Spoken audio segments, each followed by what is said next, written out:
আসসালামু আলাইকুম। ওয়ালাইকুম আসসালাম। তো আমি আজকে আছি বন্ধুরা হাইলদা পাথার গাঁয়ে বরপেটা ডিস্ট্রিক্টে। এই জায়গায় আমাদের সাথে আছে হান্নান আলী দাদা। দাদা নমস্কার, ভালো আছেন?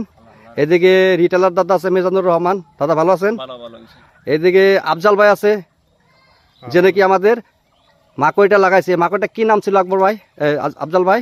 এগ্রিসিস 1974 আপনি কার কাছ থেকে কিনছিলেন?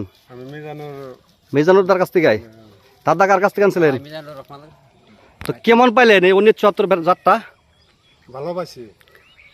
কি কি গুণ পাইলেন আপনার মতে আফজাল ভাই? গুণ মানে যে এটা যদি লোক খাড়া, হ্যাঁ, কিন্তু ওজনে আছে, মালটা পুষ্ট। কালার সম্পর্কে? কালারটা সোনালী কালার আছে, কালার ভালো। তো হান্নানদা লাগাইছিলেন, হান্নানদা কি বলবেন? হ্যাঁ, কালারটা মানে খুবই ভালো। কালারটা মানে একদম লাল কালার। হ্যাঁ, মালটা ছোট হলেও মালটা মানে ওজনে ভালো। তো এদিকে আমার সাথে আছে মিজানুর দা। মিজানুর দা নিজে 1974 বিক্রি করছেন। তো আপনি ক্ষেতটা নিজে চোখে দেখলেন, আপনি সন্তুষ্ট? সন্তুষ্ট সন্তুষ্ট। আগামী বছরে বিক্রি করা চলবে? বিক্রি করা চলবে ইনশাআল্লাহ। তো ফার্মারে স্যাটিসফাই দিছে ভালো বিলে, আচ্ছা, যাতে আরো ফার্মার ডেভেলপ হইতে পারে, ওটার জন্য আমি চেষ্টা করব আর কি। তো হান্নান দা, মিজানুর দা আর আফজাল দা, আপনাকে ধন্যবাদ।